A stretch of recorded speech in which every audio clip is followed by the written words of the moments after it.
Baik, teman-teman, sebelumnya mohon izin untuk mematikan mikrofonnya dan juga menyalakan kameranya bagi yang bisa menyalakan kameranya. Oke, karena kegiatan akan segera dimulai.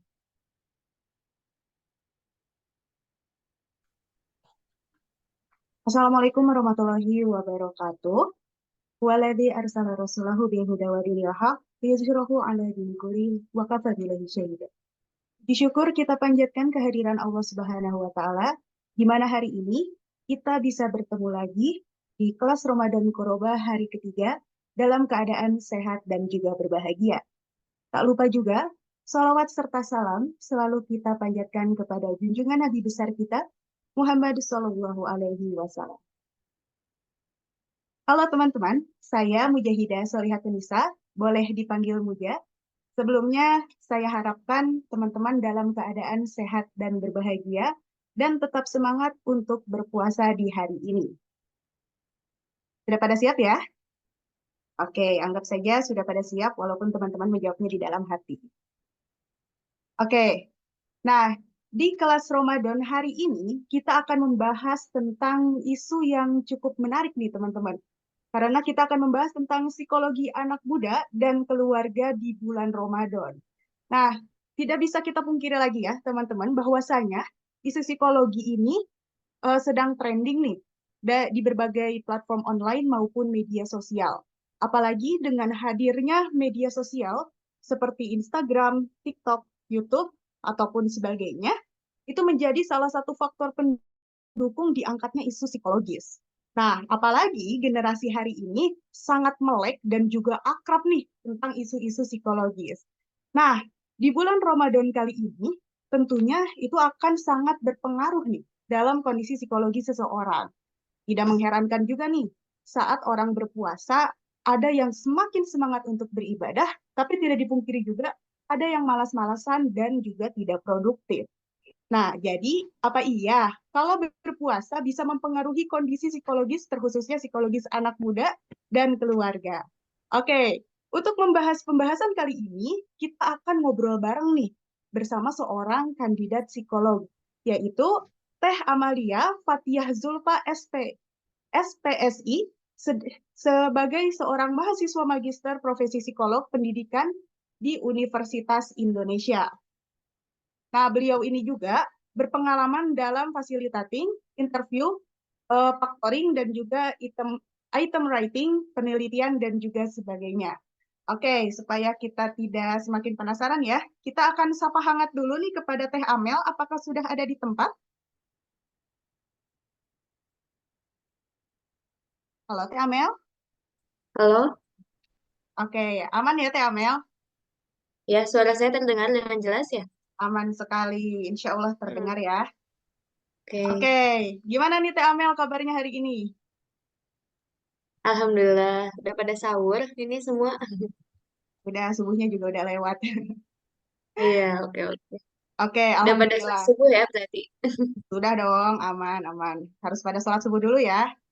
Oke, Hmm, jadi kita udah siap nih Teh untuk sharing-sharing nih di Koroba Kelas Ramadan hari ketiga. iya, banyak ya yang hadir ya, yang sudah hadir. Tadi saya baru masuk jam 5 pas, tapi udah 40-an nih, berarti semangat banget ya. Ya, Mudah-mudahan ya, nggak ya. ditinggal ngedengin tidur subuh nih. Ya nih sudah 59 orang nih yang hadir, Masya Allah. Pada tidak Ya Allah, kaum yang tidak mau tidur lagi nih setelah subuh mantap nih. Siap produktif di hari ini. Nah nih Teh, amin. hari ini kita akan membahas isu yang sedang trending ya, apalagi di kalangan generasi hari ini gitu ya, yang sangat melek nih dengan isu-isu Hmm, berbau-bau psikologi gitu ya, berbau-bau mental nih yang sekarang lagi diangkat lagi, berhubungnya dengan adanya hmm, faktor dari media sosial ataupun media online lainnya gitu. Nah, tema hari ini hmm, juga cukup menarik nih, yaitu hmm, tentang hmm. membahas psikologi anak muda dan keluarga di bulan Ramadan. Nah, mau nanya nih Teh, emangnya bener ya Ya, kalau di bulan Ramadan itu bisa mempengaruhi psikologis atau kondisi psikologis seseorang gitu Teh di bulan Ramadan? Gimana nih Teh Amel? hmm, hmm, hmm. Sebentar. Aku bisa share screen nggak sih? Boleh, boleh. Silakan kepada Oke. hostnya. Tapi ini jaga-jaga aja ya, ini udah di approve. Oke, jadi gini, memang kalau misalkan udah ada bau-bau agama gitu ya, terus kemudian ngomongin psikologi, itu kita udah antipati duluan gitu. Apaan sih, gak usah dibawa kali agama kayak gitu kan. Terus orang-orang yang ceritanya lagi penyintas apa namanya, penyintas mental illness itu berpikir bahwa udah kalau udah bawa-bawa agama itu berpikir kayak lah gue curhat disuruh sholat, lah gue curhat disuruh jadi harus kurang bersyukur disebutnya. Jadi udah ada sentimen yang negatif gitu ya terkait agama, ketika psikologisnya atau kondisi mentalnya kurang baik itu langsung terus ada saran sedikit tentang agama gitu ya, udah sensi duluan gitu ya ke sana gitu. Mungkin di situ kita udah apa ya, udah nge-close dulu padahal si yang mengidapnya atau misalkan orang umum itu kan nggak tahu gimana mekanisme psikologis yang ada di dalam dirinya kayak gitu. Nah, memang nih saya share screen ya sekarang mulai. Nah, ini kelihatan ya. Nah, memang kalau dulu psikologi itu kalau bahasa umumnya sekuler banget. Ya sekarang juga nggak jauh-jauh juga sih dari sekuler ya. Sekuler itu memisahkan antara agama dan kehidupan sehari-hari lah gitu, kehidupan bersosial dan seterusnya gitu. Namun kekinian itu mulai berkembang terkait penjelasan gitu ya, penjelasan secara saintifik bagaimana bagaimana spiritual, kondisi spiritual di sini ya, itu berpengaruh secara biologi, psikologi, sosial seperti itu gitu ya. Tidak hanya mungkin sebelum-sebelumnya kita sering dengar, oh kalau misalkan ada orang sakit nih, kalau sakit itu biasanya psikologisnya nggak sehat gitu. Jadi atau enggak healthy inside, eh, fresh outside itu mah brand lain ya. Tapi maksudnya jadi ada yang kayak eh, jiwa yang sehat itu di dalam fisik yang sehat itu pasti jiwanya sehat atau bagaimana psikologis sama biologis ini saling berhubungan atau kita berpikir bahwa oh psikologis ini berhubungan dengan sosial. Jadi kalau misalkan dia bisa berinteraksi sosial, dia bisa beradaptasi dengan masyarakat, bisa apa ya beradaptasi itu. Jadi bisa bisa fit in dengan kehidupan sosial itu biasa psikologisnya bagus atau psikologisnya bagus nanti sosialnya buruk pokoknya penelitian-penelitian sampai dekade 2010 2000-an itu di sini nih jadi berkutatnya di biopsikososial itu udah banyak modelnya tapi kalau model yang biopsikososial spiritual ini jarang ditemukan masih dalam fase pengembangan gitu ya berikut mungkin dengan psikolog-psikolog yang Muslim dan punya pemahaman tentang Islam mungkin mulai mengembangkan di spiritual di bagian pengembangan saintifik secara spiritualnya gitu. Nah, terus gimana nih hubungannya sama spiritual gitu kan? Jadi em, spiritual itu banyak kenapa tidak ingin diteliti spiritual tuh karena spiritual itu eh, tidak konkret gitu ya, tidak nyata, tidak terlihat gitu di hadapannya gitu ya. Padahal ini tuh sangat berpengaruh karena spiritual itu kan terkait keyakinan ya, terkait keyakinan, terkait vision. Nah, itu tuh sebenarnya sangat berpengaruh terkait misalkan kalau misalnya kita punya faith, punya keyakinan gitu ya, punya apa ya namanya koneksi antar diri dan eh kalau di bahasa psikologinya transcendence, transcendence apa ya, figur transcendence gitu, sosok transcendental itu kayak ke atas gitu vertikal. Sorry, ini aku gambar-gambar ya. Jadi kan kalau nih biologi nih kita gambar orang ya, misal ini sosial tuh misalkan orang-orang, sorry ya. Nah ini Terus ini kognitifnya gitu ya, kognitifnya, perasaannya, terus eh, perilakunya di sini ya, perilaku. Nah, spiritual tuh orang-orang tuh berpikir di mana nih spiritual tuh nggak bisa kedetek gitu. Nggak bisa kedetek tuh nggak bisa teramati gitu. Makanya nggak banyak ininya gitu ya. Nggak banyak penelitiannya, nggak sulit untuk di approve bagi mereka gitu. Nah, ini sorry. Nah, padahal ketika misalkan kita memiliki sebuah keyakinan, sorry, ini. Ketika misalkan kita punya keyakinan, ini dalam arti merasanya ini perasaan doang ya, perasaan yang emang mungkin ada di otak juga gitu. Nah, jadi kalau perasaan, sorry, ini perasaan gitu ya. Nah, ada yang namanya di dalam kita itu pembahasan tentang jiwa itu masih sedikit gitu. Sedangkan jiwa itu yang memang akan berhubungan langsung dengan Tuhan gitu ya, ini transcendence tuh. Atau karena mungkin di sini yang pada lagi nungguin terbit matahari ya, berarti alias orang Muslim ya, di sini anggaplah Allah gitu ya, di sini. Jadi gimana sih iman kita kepada Allah itu akan berpengaruh kepada bagaimana caranya kita berpikir, bagaimana caranya kita merasa, bagaimana cara kita berinteraksi, kayak gitu.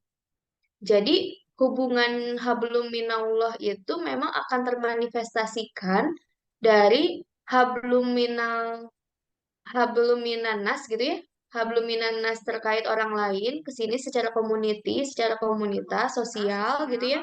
Dan bagaimana hubungannya terhadap dirinya gitu.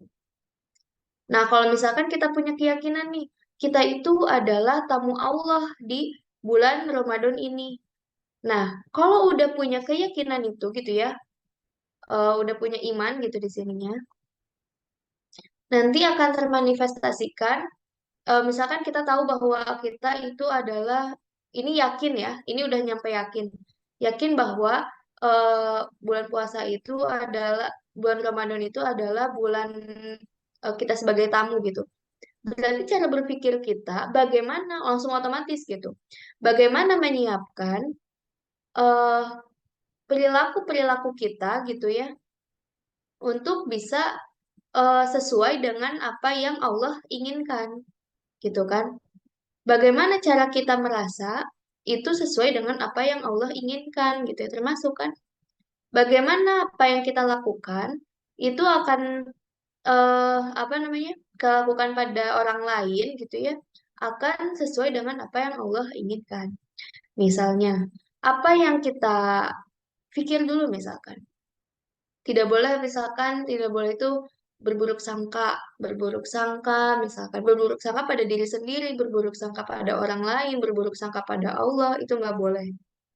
Terus misalkan bagaimana kita mengatur strategi untuk eh, apa, menjalani ibadah yang maksimal gitu ya, sesuai dengan apa yang diinginkan. Berarti kan mempelajari Al-Quran, belajar memahami tafahum Al-Quran kayak gitu, menghafal Al-Quran, gimana ya menstrategikan itu, termasuk bagaimana merasa, merasa juga kan kita, bagaimana ya Allah itu mengatakan bahwa ciri-ciri orang yang bertakwa itu adalah eh, yang bisa menahan amarahnya. Kalau menahan amarah itu apa coba? Menahan amarah itu kan bukan yang eh, menahan amarah itu adalah menahan rasa marah ketika memang layak marah gitu. Kebayang nggak layak marah? Bukan karena temperamen, tapi emang ada eventnya, ada peristiwa yang bagi secara umum, secara logika itu Anda pantas marah gitu. Nah, tapi Allah memerintahkan untuk kita menahan amarah itu, sehingga ditahanlah amarahnya. Jadi, bagaimana kita itu bisa meregulasi perasaan, bagaimana kita bisa mengatur perasaan kita. Nah, termasuk orang lain.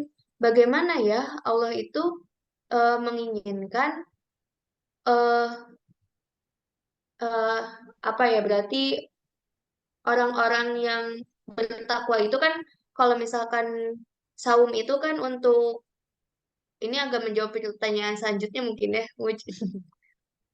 Jadi kayak kan akselerasi perintah saum itu kan untuk dari beriman gitu ya, mukmin. Jadi bertakwa gitu ya kan. Nah, berarti kan kita cari perilaku-perilaku apa nih yang bisa mengantarkan kita dari mukmin ke bertakwa. Oh, berarti tadi ya menahan amarah, terus eh, apa namanya, bagaimana kita menahan keinginan hawa nafsu gitu kan ya. Bagaimana kita menahan pikiran-pikiran gitu, pikiran-pikiran, keinginan mengendalikan diri gitu, apa namanya, memahami Al-Quran gitu ya, tafahum Al-Quran, terus misalkan bagaimana kita ini yunfikuna fisarwa itu bagaimana kita berinfak dalam keadaan lapang dan sempit gitu ya. Nah, di sini gitu ya berarti gimana kita tuh bisa ke orang lain tuh berinfak gitu ya, bersodakoh, berzakat gitu. Kan di sini ya diatur itu yang Allah inginkan gitu. Dan dampaknya juga ternyata signifikan gitu kan. Misal, signifikan tuh misalkan secara dampak konkret gitu ya. Jadi spiritual ini, kalau kataku ya, modelnya itu sebenarnya dia itu akan yang menentukan semuanya gitu. Kan kalau aku sih ini versi aku ya, dia akan sangat berpengaruh ke semuanya gitu loh. Apa gitu? Kata ya apa? Kata, jom jom Nah, gitu ya. Jadi jom akan berpengaruh kemana-mana. Misalkan secara em, biologis. Ah, udah banyak pasti penelitian. Mungkin kemarin gitu ya, bahwa fasting itu apa? Puasa itu sesuatu yang apa ya? Sebuah jadi detox diri kan di sini, mendetoks. Jadi apa, racun-racun tuh kan keluar ya secara physically gitu. Mungkin kita eh, 10 hari ya paling lama 10 hari lah gitu ya, itu tuh pembiasaan lah gitu, pembiasaan, tapi kan 20 hari selanjutnya dia akan kita tubuh jadi biasa kan, tubuh juga akan healing sendiri gitu, akan adapt sendiri gitu. Nah, terus psikologis nih, ini aku senang banget sih bahas ini, aku sering banget bahas ini, itu tuh tentang bentar, oke. Ini tuh tentang bagaimana kita menahan hawa nafsu. Eh, nah ini bisa di-clear ya. Gimana ya?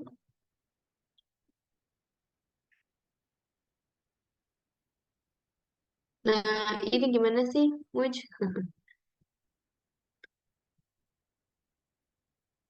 Yang dihapus biasa. Nah, jadi kan di sini ini otak kita ya. Otak kita tuh kan punya beberapa fungsi. Nggak bisa bilang bahwa fungsi ini lebih baik, fungsi itu lebih jelek gitu. Karena Allah kan memang sudah memberikan sesuai dengan fungsinya. Tapi bagaimana penggunaannya itu yang berbeda-beda. Nah, gimana berbeda-bedanya? Misalkan nih, nah bagaimana berbeda-bedanya dan bagaimana pemfungsiannya itulah yang biasanya harus kita kelola gitu ya. Misalkan ada frontal lobe itu terkait nih bisa dibaca ya. Ini aku akan bahas dua aja. Frontal lobe sama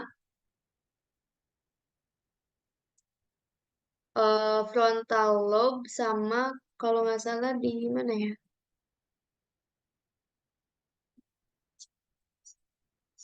Di bagian sini, tapi oh, jadi ada otak gitu ya di sini kan.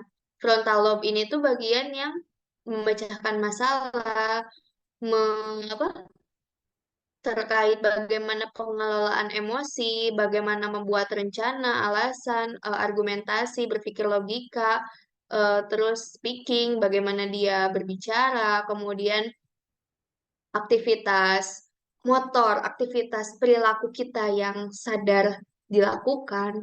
Nah, itu dilakukan di frontal lobe gitu ya. Tapi eh aktivitas-aktivitas kita sebelumnya, misalkan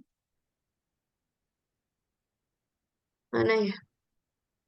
Aktivitas-aktivitas sebelumnya itu eh itu banyak yang tidak mengolah ini gitu. Misalkan sekarang apalagi ya kalau misalkan kita menggunakan artificial intelligence, tahu ya AI. AI itu kan sangat mengurangi beban kerja ini kan, mau diakui, pasti diakui ini. Makanya ketika penggunaan terlalu sering gitu ya, terlalu sering dalam arti maladaptif gitu, kayak nggak mau menelaah kembali hasil AI misalkan ya saat mengerjakan tugas, ininya akan jarang dikelola gitu. Nah, frontal lobe itu executive function ya, fungsi fungsi yang ini tuh bisa berfungsi itu kapan gitu ya. Ini tuh akan berfungsi kalau sering ini tuh akan besar. Jadi Ituin ada Kak. yang bilang frontal lobe-nya Einstein ini nih, bagian sininya tuh gede banget. Makanya dia dibilangnya pintar banget gitu. Ini yang menentukan bilangnya pintar dan seterusnya. Karena dia berfungsi di sini. Nah, pernah denger nggak kalau orang yang suka nonton eh porn atau misalkan porno gitu ya, video-video yang tidak senonoh gitu, video terus atau misalkan terlalu banyak bermain gitu ya, dalam arti aktivitas yang sangat menyenangkan, itu tuh akan merusak bagian depannya ini nih, executive function, fungsi yang di frontal lobe ini gitu. Sehingga dia sulit membedakan mana realita, mana kenyataan. Kan banyak ya sekarang anak-anak. Jadi anak-anak itu dianya ini belum belum berkembang nih. Si ini tuh belum berkembang secara sempurna. Terus dia udah nonton hal-hal yang kurang baik. Terus dia udah em, main apa sih namanya? Main gamesnya edik. Dia itu sampai membunuh orang tuanya gitu. Membunuh orang tua entah membunuh orang lain aku lupa. Pokoknya membunuh itu karena dia tidak bisa membedakan antara kenyataan sama yang realita sama yang dunia maya gitu kan, dunia yang hayalannya dia gitu. Karena dia belum bisa berfungsi secara maksimal kayak gitu. Nah, di anak muda ya kan kalau misalkan dikaitkan, di anak muda ini tuh lagi berkembang pesat-pesatnya juga gitu. Lagi proses menuju matang gitu. Di matang itu kan sekitar usia 25 tahun ya. Berarti ya muda-muda juga kan, berarti sekitar 15 sampai 25 itu sedang berkembang seperti itu. Nah, eh seperti itu. Nah, kalau misalkan kita terlalu banyak mengonsumsi hal-hal yang jadi dopamin ya. Kalian tahu nggak sih dopamin? Dopamin itu ya, terus dopamin. Dopamin itu adalah neurotransmitter atau senyawa yang di dalam otak yang itu yang bikin kita bahagia banget. Dopamin. Nah, biasanya dopamin itu banyak didapatkan ketika kita nonton film, film gitu ya, film atau TV gitu ya. Film, video yang menyenangkan, mendengarkan musik gitu. Terus apa lagi? eh Main games gitu ya. Nah, apalagi kalau misalkan filmnya tadi yang sorry, bentar.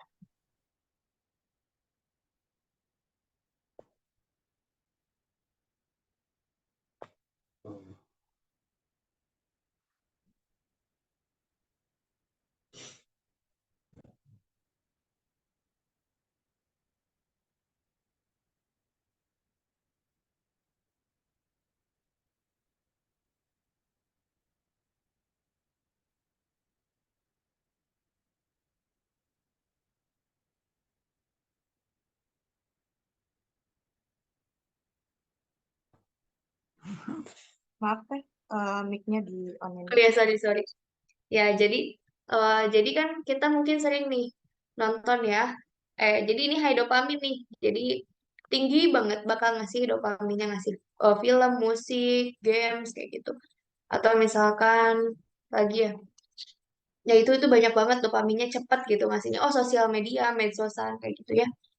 Nah, kalau misalkan orang yang eh, kalau misalkan kebanyakan, itu tuh bakal banjir gitu di otaknya dan bakal menghambat apa ya kemampuan-kemampuan atau perilaku-perilaku self control kita gitu. Untuk gak bisa nih membuat keputusan cepat gitu, keputusan cepat menahan hawa nafsu gitu. Nah, kalau misalkan kita puasa itu kan menahan ya. Puasa umum aja udah menahan, sebenarnya itu udah prestasi juga sebenarnya kalau menurut psikologi secara umum ya. Orang yang bisa menahan puasa selama 30 hari, menahan berarti apa haus dan lapar ya. Berarti kan dia itu sudah bisa menahan eh, kebutuhan dasar hidup manusia gitu selama 12 jam. Nah, jadi si kemampuan reasoningnya itu, kemampuan kontrolnya itu, kemampuan mengontrol dirinya itu sering teraktivasi. Kalau misalkan kemampuan kontrol dirinya sering teraktivasi, maka apa namanya? Maka dia itu akan lebih mudah mengontrol dirinya ke depannya gitu. Jadi kalau kita sering banget mampu gitu ya mengontrol diri dengan baik gitu, bisa mengontrol diri selama 30 hari tamat gitu.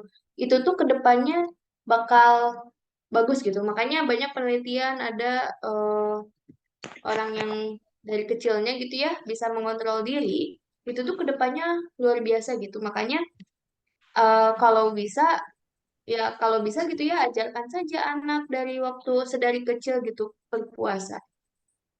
Ya paling kalau misalkan untuk mungkin kalau kita sebagai orang tua khawatir gitu ya kelaparan atau kurang gizi atau seperti apa, paling amati dulu aja selama 10 hari. Misalkan kalau jadi sakit-sakit ya udah nggak perlu gitu ya bertahap aja gitu. Tapi tetap harus diajarkan untuk menahan gitu karena kalau udah banyak banget penelitiannya orang anak kecil yang bisa mengontrol diri itu bahasanya sukses lah gitu di kedepan harinya gitu di masa depannya gitu. Sorry. Ini ada yang ikutan. Mana itu? Nah, gitu. Gitu. Itu ya apa lagi? Nah, udah tuh. Nah, kalau si dopamin tadi, dopamin itu kalau kebanyakan itu akan merusak kemampuan kontrol dirinya itu akan menghambat. Jadi dia itu si senyawa-senyawanya nempel di tempat yang nggak seharusnya gitu. Jadi nggak bisa kontrol diri gitu. Nah, jadi eh, makanya kalau di bulan Ramadan banyak anjurannya apa? Banyakin tilawah gitu ya. Meskipun alhamdulillah itu udah jadi budaya ya. Alhamdulillah itu meskipun apa ya? Meskipun terjadi hanya di bulan Ramadan, tapi ya nggak apa-apa, bukan nggak apa-apa juga ya. Untuk belajar itu sangat baik gitu, karena dia mengurangi misalkan kan sebelum Ramadan bertarget dulu ya. Ayo apa apa yang mau disiapkan, apa yang mau ditargetkan. Oh nggak mau nonton drakor misalkan, nggak mau dia mengurangi mengurangi film kayak gitu. Itu kan sebenarnya eh untuk mengurangi sorry untuk mengurangi si dopaminnya gitu. Nah, bukan berarti kita nggak boleh bahagia ya. Dopamin kan namanya ini ya, neurotransmitter, senyawa bahagiaan. Bukan kita nggak boleh bahagia, tapi kita tuh tetap bisa dapat kebahagiaan lewat yang low dopamin. Low dopamin itu adalah seperti membaca buku, mengobrol, kayak gitu ya. Eh, Membaca buku, mengobrol, itu tuh adalah sesuatu em, apa yang memberikan kebahagiaan meski sedikit gitu, tapi itu cukup, itu akan sangat cukup buat diri kayak gitu. Cuman gimana kita mengontrolnya itu yang mungkin sulit gitu. Gitu dulu mungkin ya. Nah, coba itu kan secara psikologis tuh akan seperti itu gitu. Akhirnya kan berkaitan dengan sosialnya gitu. Sorry. Sosialnya gitu. Bagaimana nanti eh, bagaimana nanti ketika kita bisa menjaga diri, berarti kan menjaga makanan, menjaga obrolan, kan gitu ya. Menjaga kontrol diri itu termasuk ya. Orang yang suka bergibah itu tuh sama sebenarnya kayak dopamin. High dopamin itu kalau gosip, kalau misalkan ngobrolnya gosip gitu ya, itu high dopamin. Karena itu kan memunculkan apa excitement gitu ya. Gitu. Kayak gitu sih. Gitu sih, Muj. Menjawab nggak Muj itu tuh? Panjang banget Oke, dah. dia menjawab sekali dan langsung ini ya, include gitu ya, pertanyaan-pertanyaan yang bakal selanjutnya. Tapi ini menarik sih, Teh, pembahasan terkait tentang psikologi ini, apalagi tentang spiritualnya ya, terkait tentang dopamin gitu. Nah, terus tadi Teh Amel tuh bilang nih sebelumnya kan kalau di bulan puasa ini, bulan Ramadan ini kan pasti kita harus menyiapkannya dari sebelum Ramadan itu kan, sebelum Ramadan itu datang. Gimana kita itu harus menyiapkan kayak tadi tuh justru mulai ditarget, misalkan hari ini aku tidak mau nonton, bukan tidak mau atau ya, mengurangi nonton drakor atau film-film, main game dan sebagainya gitu. Termasuk orang-orang yang bisa jadi dopaminnya tuh dari makanan gitu ya, yang misalkan eh, baru mood gitu kalau misalkan udah makan apa gitu, apalagi di bulan Ramadan kali ini gitu. Nah, terus gimana sih Teh kalau misalkan yang justru baru sadarnya tuh sekarang banget nih, karena sebelumnya tuh belum menyiapkan itu gitu. Kayak, aduh aku lupa nih belum menargetkan sebelum Ramadan, aku harus kayak gini, gini, gini. Dan sekarang alhamdulillahnya baru tersadar di hari ini banget gitu. Nah itu gimana nih kira-kira Teh Amel nih terkait soal dopamin tadi? eh Iya, jadi ya sebenarnya sih jawabannya klise ya. Late better than apa sih? Better than never ya apa sih? Jadi ya ya udah apa terlambat lebih baik daripada nggak sama sekali gitu. Kayak gitu. Dan jangan jadi sebenarnya aku melihatnya ya Ramadan itu hanya sebagai momentum, bukan apa sih namanya, bukan oh ini masa-masanya aja gitu. Tapi momentum, kalau momentum tuh gimana? Itu tuh momentum, momentum tuh kan doom gitu ya. Sorry, misal momentum tuh berarti kan yang apa yang menginisiasi ya, yang memulainya ya, yang memulai untuk kedepannya lebih baik gitu. Ini momentumnya atau bahasanya titik balik lah gitu, gitu, titik balik untuk berubah gitu. It's okay gitu. Eh, Apalagi kalau misalkan kan sebenarnya istilah, bukan istilah, ada hadis yang setan itu lagi dibelenggu ya. eh aku percaya secara spiritual seperti itu gitu ya. Spiritual tuh maksudnya iya gitu, memang dalam arti setan dibelenggu. Terus dalam arti Allah memang mengkhususkan di bulan Ramadan ini sangat spesial. Jadi kita lebih mudah untuk apa, mengontrol diri gitu ya. Mengontrol diri dan melawan hawa nafsu. Tapi secara mekanisme psikologis pun itu sangat make sense gitu. Kenapa? Karena tadi semua hal di dunia ini ya bahasanya keburukan-keburukan yang terjadi itu adalah karena kita nggak bisa mengontrol diri, karena kita tidak bisa berpikir jernih kayak gitu.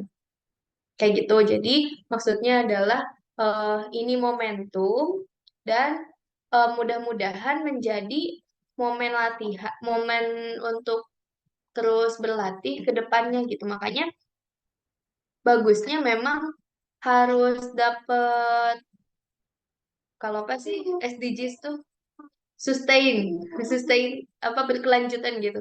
Jadi output yang dari Ramadan itu harus ada program yang berkelanjutan gitu untuk menghindari em, apa sih namanya? Untuk menghindari setan-setan yang akan terus berkeliaran gitu di luar bulan Ramadan gitu. Oke, Gitu oke. sih. Berarti mulai aja dulu ya untuk kita bekal setelah Ramadannya justru ya menjadi sebuah habit juga gitu supaya setelah Ramadan itu justru kita tidak meninggalkan habit-habit yang memang ada di bulan Ramadan gitu.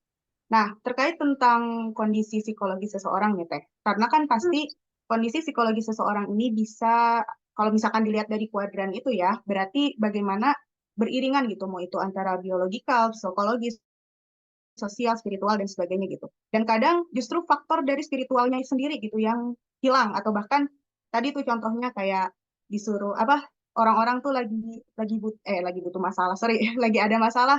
Terus ketika dikasih solusinya untuk mendekatkan diri kepada Allah kayak tersinggung gitu, terkesannya kayak loh, emang saya kayak nggak pernah sholat gitu ya, kelihatannya emang saya berdosa sekali ya sampai kena mental gitu kan, kesannya tuh malah seperti itu. Nah, tapi Ya, tadi setelah dijelaskan juga, justru bagaimana dari kuadran ini harus beriringan gitu, antara mau itu biologi, psikologi, sosial, dan spiritualnya justru yang kadang itu sering hilang gitu. Dan akhirnya di bulan, dan insya Allah maksudnya di bulan Ramadan ini, justru spiritual healing gitu ya, kita bisa apa namanya tuh bisa lebih ditingkatkan lagi di bulan Ramadan. Nah, ini teh terkait tentang kondisi psikologis. Kalau melihat dari kuadran ini, pasti ada kondisi yang namanya sosial juga nih. Nah, dalam kondisi sosial ini terkadang tidak heran kalau di era sekarang itu individualisme itu sudah bermunculan gitu ya. Maksudnya orang-orang itu justru kayak apa sih apa ngurusin hidup orang lain. Bahkan kalau melihat di fenomena di media sosial hari ini gitu ya, kayak orang yang membatalkan puasa itu hal yang biasa. Dan justru orang iya, itu justru sangat bangga ketika mengekspos kalau dia itu bahasanya apa ya, hmm, godin gitu ya di media sosial iya gitu. Dan akhirnya tuh orang itu akan berspekulasi dan berbicara kayak ya udah sih, puasa kamu, puasa aku ya puasa aku gitu. Ini urusan aku gitu. Ngapain sih harus sampai kamu ngatur soal puasa aku, atau bahkan ya aku nggak kuat nih puasanya. Ya pokoknya dengan berbagai alasan lainnya. Padahal Allah itu sudah mewajibkan ya berpuasa gitu, terkhususnya kepada orang-orang yang beriman gitu kan untuk berpuasa insya Allah gitu ya ya. Nah, terus untuk ini justru sangat mempengaruhi tadi melihat dari kondisi psikologis seseorang yang berani untuk melakukan pelanggaran-pelanggaran di bulan Ramadan dan akhirnya mempengaruhi kondisi sosial. Nah, mau itu sosialnya itu bisa jadi dalam ruang lingkup keluarga ataupun ruang lingkup masyarakat. Nah, kira-kira ada gak sih faktor atau peran yang memang mengkhususkan bagi keluarga nih ya, faktor kecilnya, sampai faktor besarnya itu masyarakat terkait tentang isu tadi gitu Teh.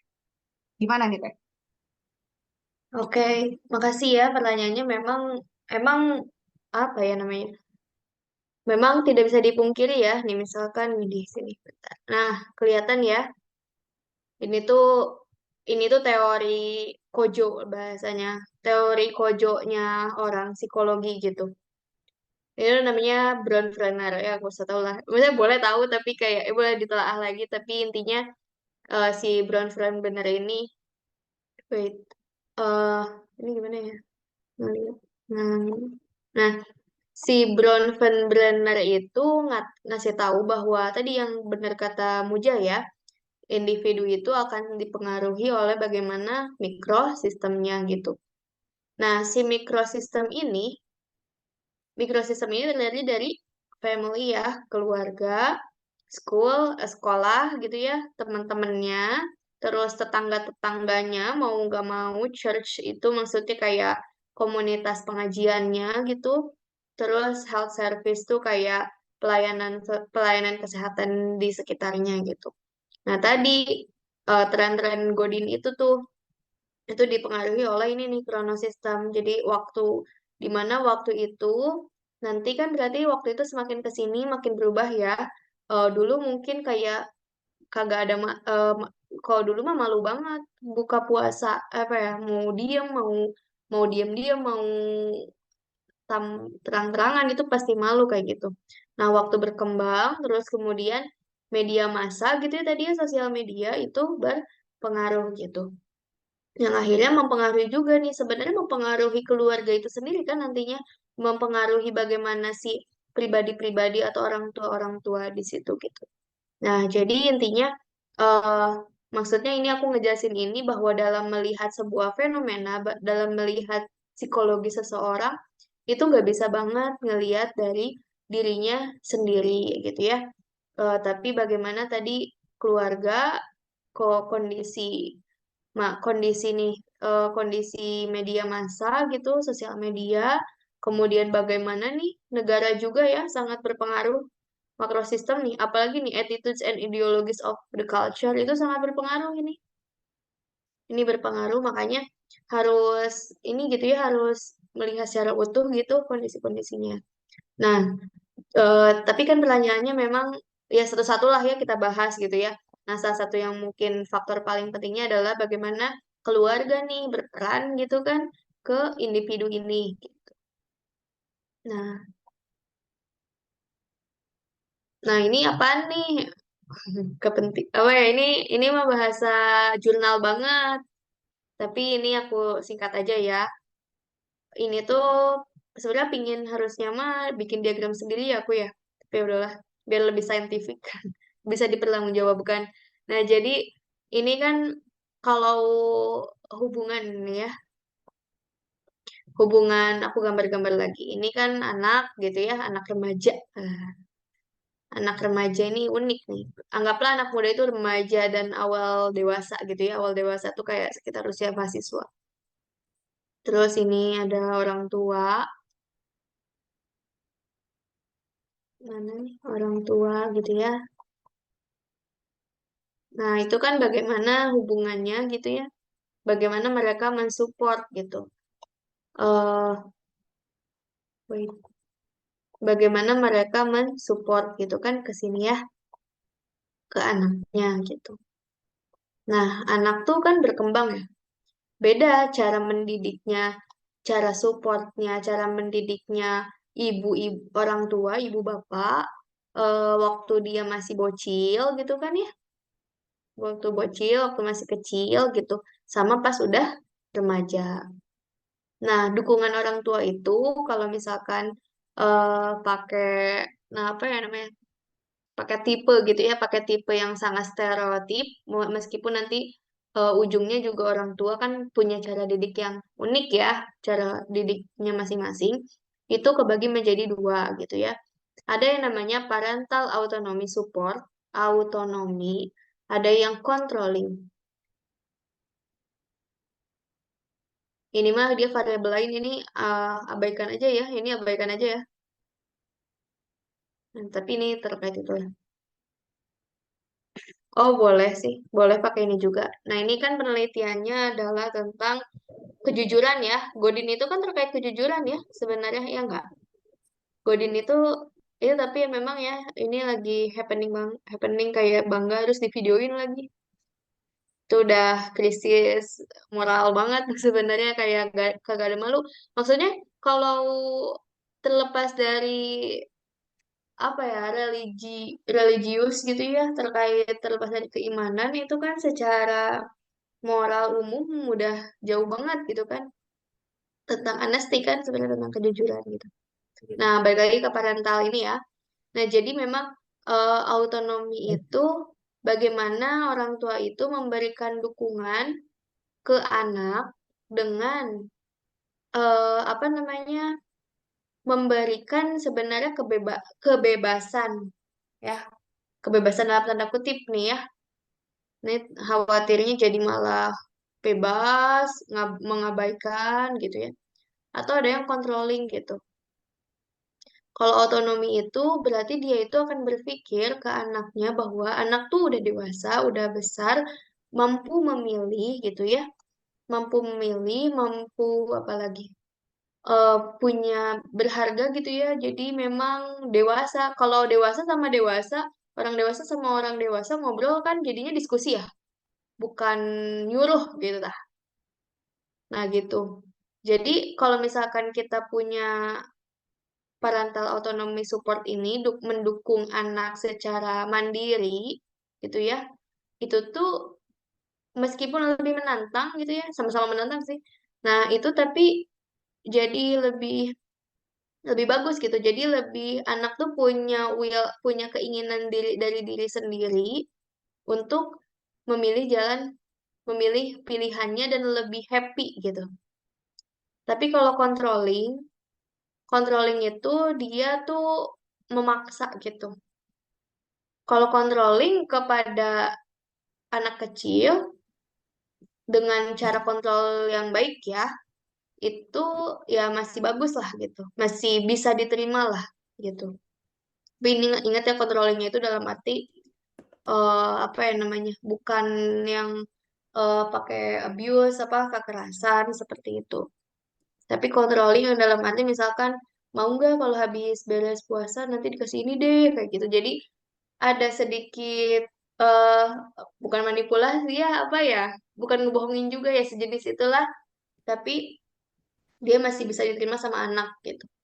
Meskipun sambil dikasih pemahaman juga ya, harus diajak dialog juga ke anak tuh gitu, bahwa ini tuh buat apa. Jadi ajak dialog aja anak sedini mungkin meskipun anak belum mengerti gitu. Belum mengerti itu bukan berarti eh, memaksa untuk mengerti ya. Jadi ya jadi harus ada pembiasaan ngobrol aja dulu gitu. Di situ gitu maksudnya dialog tuh. Gitu. Makanya kan ada yang sekarang mah eh apa sih parenting Nikita Willy sama parenting Nikita Mirzani gitu ya. Nah, parenting Nikita Willy itu ini nih. Ini kan kalau ini Nikita Mirzani ya, meskipun nanti kalau kata kalau katanya kalau kan Nikita Willy itu kalau ngasih pendidikan ke anak tuh kayak pelan-pelan gitu ya. Terus gak marah-marah gitu ya. Terus ada kalau Nikita Mirzani itu ternyata lebih efektif kalau misalkan manggilnya keras-keras kayak gitu. Nyuruhnya agak marah gitu. Itu katanya lebih efektif. Sebenarnya nggak seburuk itu dan nggak sebaik itu juga gitu kalau menurutku. Tapi kayak bukan menurutku ya. Ya tapi gimana kita bisa mengadaptasi itu gitu. Nah, tapi ini khusus pembahasan psikologi anak muda, balik lagi ya. Jadi apa namanya, parental autonomy support itu sangat sangat signifikan nih gitu. Kan ini signifikan nih terkait bagaimana sih kejujuran apa ya, bagaimana cara meningkatkan kejujuran anaknya gitu. Jadi kan remaja, anak muda itu tuh kan mulai ngerasa punya kuasa akan hidupnya lah gitu ya, mulai terbebas gitu. Kalau anak remaja kan ditunjukkannya dengan dia lebih ingin sama teman-temannya, dia nggak mau cerita. Jadi terus dia kayak merasa nggak perlu menceritakan semuanya ke orang tuanya. Kalau ditanya-tanya, kalau orang tua nanya jawabnya singkat, itu kan sebenarnya remaja banget ya. Kayak remaja tuh kayak gitu gitu mulai perilakunya. Nah, kalau udah masuk ke psikologi anak muda, muda dalam arti udah mahasiswa, itu mulai tuh menunjukkan kayak keinginannya gitu. Udah berani lawan nih, berani ngelawan dalam arti nggak sesuai sama perintahnya. Terus kayak, apalagi kalau misalkan anak mudanya, mahasiswanya rantau, wah udah tuh. Itu kan memang eh, apa ya, akan memiliki kuasa akan dirinya. Berarti kan kita hanya kalau misalnya kita sebagai orang tua kadang udah ke anak yang rantau ya hanya bisa memasrahkan kepada Allah gitu ya, karena ada gimana nggak bisa diawasi banget kan kayak gitu. Sebisa-bisanya kan lewat handphone. Ya jadi gimana sih orang tua tuh ngasih eh apa ya, ngasih banyak dialog sih kalau kataku. eh Ngasih banyak dialog, ngasih ngasih banyak motivasi-motivasi yang bersifat intrinsik gitu. Intrinsik tuh berarti yang emang dari dalam dirinya gitu. Ajak ngobrol, kenapa sih harus puasa? Kan dari perilakunya, dari kognitifnya dulu ya, atau dari pengetahuannya dulu gitu. Coba apa pikirin bahwa puasa itu ya bisalah kasih recording video ini gitu ya. Atau nggak tadi ngejelasin manfaat-manfaat puasa gitu. Terus kayak gimana sih derajat kita di hadapan Allah, gimana sih kita tuh sebenarnya ingin apa sih di Ramadan gitu ya, ingin jadi pribadi lebih baik kan, ingin pribadi yang jadi lebih bertakwa kan, kayak gitu. Itu kan sejenis ya kognitif itu. Harus sampai kesepakatan, tapi jangan jadi kayak kesepakatan tuh kan berarti harus hasil dialog ya, hasil ngobrol.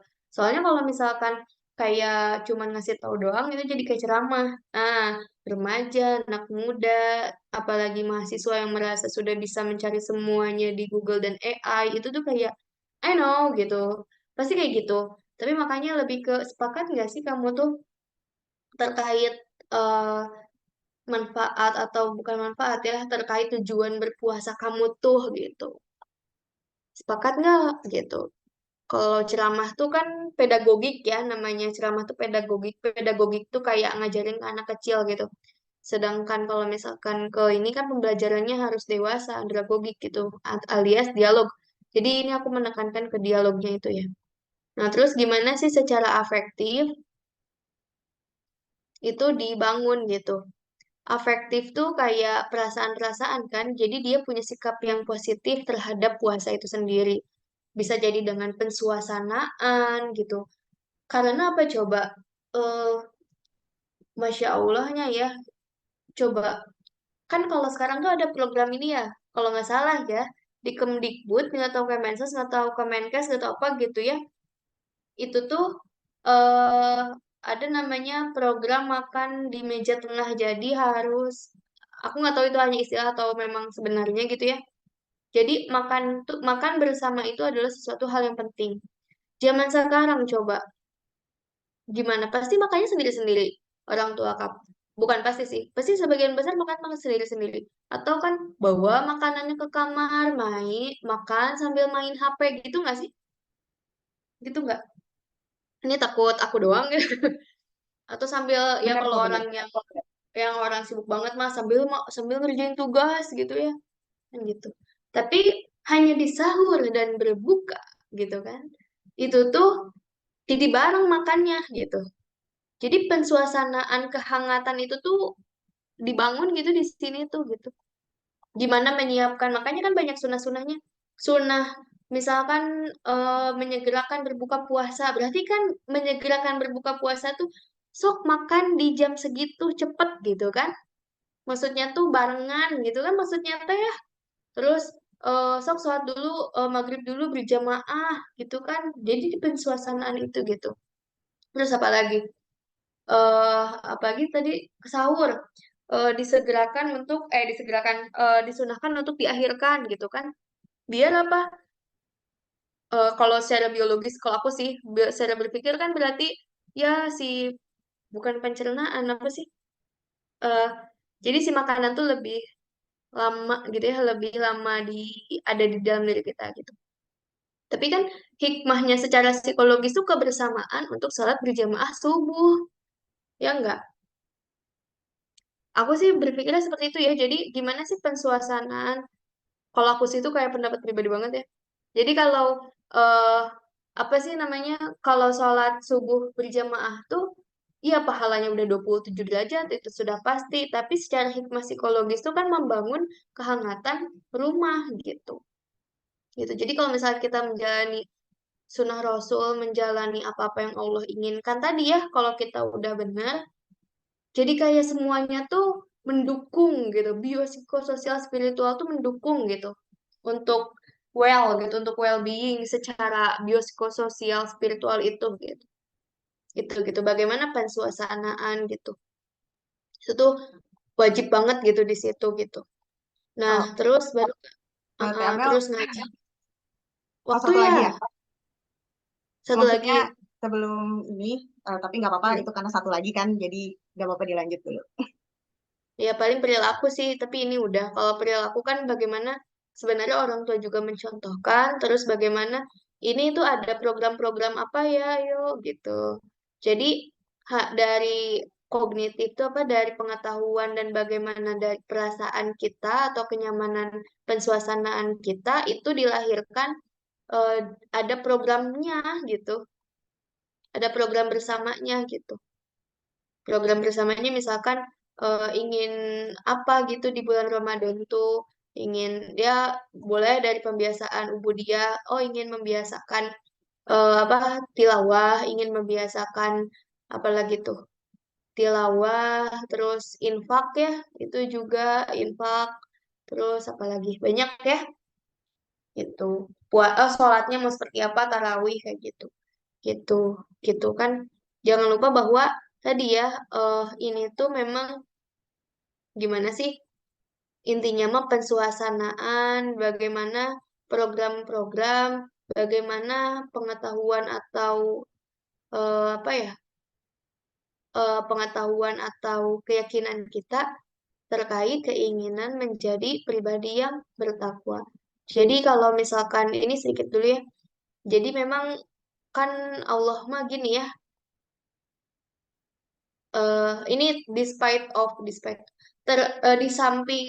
di samping penjelasan aku secara hikmah psikologis gitu ya, eh, kan Allah mah ingin dari mukmin tadi ya, balik lagi ingin jadi mukmin kemudian jadi bertakwa gitu ya, ingin jadi bertakwa gitu, ingin iman jadi bertakwa gitu. Dan Allah tuh bilang bukan, ayo kamu jadi pribadi yang memiliki kognitif gitu ya, atau kamu ingin jadi pribadi yang baik di masyarakat dalam arti eh kayak gini gitu ya, punya kontrol diri yang baik kayak gitu ya, nggak kayak gitu kan Allah mah ya. Tapi kalau tujuan kitanya pure gitu ya, ingin bertakwa, terus menjalankan apa-apa persyaratannya, S dan K-nya gitu ya, nanti yang kayak apa sih, manfaat-manfaat psikologis, manfaat-manfaat biologis, manfaat-manfaat secara sosial, itu akan didapatkan secara apa ya namanya, secara otomatis gitu, didapatkan secara didapatkan, ya itu mah ganjaran dari Allah aja gitu, nggak usah dimintain lagi bahasa, boleh minta tapi maksudnya kayak fokusnya ke takwa, nanti Allah kasih semua gitu. Rezeki yang tadi disangka-sangka itu kan dikasih ke orang-orang yang bertakwa gitu. Itu ya, jadi oh ternyata ekonomi juga kan berpengaruh ya ternyata gitu ya, dari takwa ke ekonomi itu ternyata berpengaruh ya. Jadi intinya semua aspek kehidupan, tapi yang penting spiritualnya dulu, ke tujuan transendentalnya dulu apa gitu. Kalau tujuannya untuk ingin bertakwa, ya insya Allah gitu semuanya akan Allah kasih. Kan kalau di surat Al-Mu'minun tuh, barang siapa yang mencari dunia maka kamu dapat dunia, oke gitu ya. Barang siapa yang kamu ingin dapat kesehatan secara sosial, secara ekonomi, oke aku kasih gitu. Tapi kalau misalkan kamu mencari eh, apa, kebahagiaan ya, mencari akhirat, maka akan aku kasih akhirat ya, dunianya juga. Makanya eh, hasilnya itu kalau yang menjalankan ini semua gitu ya, kebaikan dunia dan akhirat gitu. Dunianya apa, dunianya ini gitu ya, dunianya eh apa sih namanya, ya dunianya juga bisa kayak bersosialisasi, punya fisik yang sehat, punya yang kemarin dia udah bahas ya, kuat ilmu, kuat fisik, terus kuat apa lagi? Nah sekarang kuat psikologis juga, mental juga kuat, kuat secara semuanya gitu ya, secara ekonomi juga sehat, sejahtera gitu, ya gitu. Jadi dan di akhirat pun surga balasannya gitu. Gitu sih, jadi nggak ada ruginya sedikit pun gitu kalau ingin jadi orang bertakwa mah. Cuman apa? Cuman sok siap gak nahan nafsu itu gitu. Gimana siap gak melakukan self control itu? Nah ini nih, program Ramadan ini nih yang ngelatih kamu biar bisa nahan semua itu gitu. Gitu sih Muj. Oke, Masya Allah, sangat menarik sekali ya. Apalagi fenomena hari ini memang cukup kompleks ya. Kalau misalkan kita tarik juga ke Ramadan, banyak sekali fenomena yang ya astagfirullahin lah pokoknya mah gitu kan. Nah, apalagi Hmm. eh, media sosial hari ini kan begitu luar biasa ya. Jadi nitip mungkin ya ibu-ibu, bapak-bapak, anak-anaknya nih biasanya suka agak kepo ya mencari tahu sendiri di media sosialnya gitu. Justru anak muda ataupun remaja hari ini justru lebih update ketimbang orang tuanya. Walaupun ada orang tua yang sangat update sekali gitu ya. Tapi anak remaja itu dikhawatirkan justru tidak terkontrol ya. Tapi dan pada akhirnya mah bagaimana ketika ruang lingkup keluarga ini justru bisa membangun dialog ataupun kesepakatan gitu ya antar sesama keluarganya ataupun terkhususnya ini kepada anak-anaknya yang dimana akan membangun faktor kognitif, afektif, dan perilakunya itu justru menghantarkan itu kepada sama-sama untuk bertakwa gitu. Karena tadi kalau kata Teh Amel mah, beh udah enak bet lah kalau misalkan eh, tujuan kita jadi orang yang bertakwa mah gitu lah ya. Bahasanya sangat ini sekali ya. Oke, karena ini juga eh, sudah jam segini, nah kita akan buka nih kesempatan nih buat teman-teman ya. Sebelum kita lanjut ya. Nah, siapa yang mau bertanya gitu ya. Nah, kita akan buka sesi diskusi atau Q&A. Buat teman-teman yang mau bertanya, silakan pakai fitur raise hand. Itu kalau misalkan nggak tahu raise hand ada di mana, itu ada di reaction tuh di bawah. Nah, silakan ketik, pijit dulu. Nanti di situ ada berbagai emoticon dan juga ada raise hand-nya gitu. Nah, boleh diangkat tangan lagi. Diklik aja fitur raise hand-nya. Kalau misalkan yang tidak bisa dan ingin gercep, boleh kok untuk langsung on mic aja. Dipersilakan, teman-teman. Izin bertanya, Teh. Boleh. Silakan. Siapa namanya? Nama saya Sani. Nah, Nurul Oke. Syakir. Izin Silakan. bertanya, kalau menurut pandangan TML sendiri sebagai seorang lulusan psikologi, kira-kira apa sih yang membedakan seseorang yang padahal dia tuh pas dari Rajab, Sya'ban itu benar-benar mempersiapkan Ramadan, terus di Ramadan itu benar-benar rutin amalannya tuh dan benar-benar dimanfaatkan sekali waktunya di Ramadan, tapi setelah Ramadannya udah selesai, yaitu udah menuju Syawal, yaitu maksudnya setelah Ramadannya selesai itu ya kerutinan amalnya tuh ya selesai juga. Kira-kira apa sih yang membedakan orang yang amalannya tuh continue sama yang malah terputus gitu setelah Ramadan? Terima kasih. Oke, terima kasih. Gimana nih, Teh, mau ditampung dulu atau mau langsung aja? Bolehlah tampung dulu biar takut kepanjangan. Takut satu terus panjang jawabannya. Oke, boleh. Selanjutnya,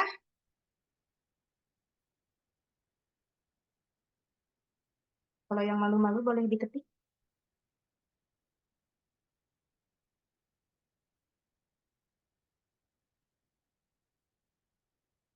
Oke, kalau belum ada, mungkin boleh Teh langsung dijawab dulu aja. Oke, ya itu bagus sih pertanyaannya ya. Karena memang eh nggak satu dua gitu ya mungkin yang terjadi tapi kayak udah memfenomena gitu. Memfenomena tuh maksudnya kayak hampir semua orang tuh kayak gitu gitu. Nah, jadi memang secara psikologi ya, sebenarnya gini, eh kalau di psikologi sendiri ya, habit udah 21 hari dilakukan. Jadi pembentukan habit itu adalah sebanyak 21 hari. 21 hari habit, kemudian kalau misalkan lolos, itu tuh, maksudnya lolos gitu ya, itu akan diperkuat perubahan perilaku itu baru muncul kelihatan di 6 bulan sebenarnya. 3 bulan atau 6 bulan. Itu behavioral changes-nya, perubahan perilakunya itu baru kelihatan di situ. Makanya untuk mengevaluasi sesuatu, mengevaluasi si anaknya ini udah berubah belum sih, ya gitu ya. Atas hasil perilakuan, misalkan mengikuti pelatihan apa, dikasih treatment apa gitu ya. Terus yang tujuannya adalah mengubah perilaku gitu. Nah, diceknya biasanya harusnya 6 bulan kemudian, 3 sampai 6 bulan kemudian gitu. Nah, eh bisa jadi memang itu belum nyampe memang ke perubahan perilaku, tapi masih jadi belum, kalau perilaku itu kan sesuatu perubahan yang menetap gitu. Jadi misalnya aja perubahannya itu masih secara kognitif atau secara masih di kepalanya aja gitu, secara konsep oke gitu, secara perasaan oke, tapi belum bisa mewujudkannya menjadi sebuah perilaku yang menetap di dalam dirinya gitu. Nah, itu gitu ya, di 3 bulan sampai 6 bulan. Nah, Rajab itu kan sekitar 3 bulan ya. Nah, bisa jadi eh tadi ya, kalau misalkan kalau mau lihat itu begitu ya. Kalau misalkan mau dilihat dari berbagai perspektif, itu bisa macam-macam. Bisa jadi tadi kalau dari yang diagram bulat-bulat itu bulat-bulat yang banyak banget itu bisa dari eh, keluarganya, bisa dari medianya, atau misalkan belum punya support system yang berkelanjutan disebutnya. Kan kalau eh, belum punya support system yang berkelanjutan, seringnya memang kan kalau di bulan contohnya aja ya, aku nggak tahu kalau Rajab Sya'ban mungkin maksudnya gimana Sani? Maksud Sani? Ya, Sanina.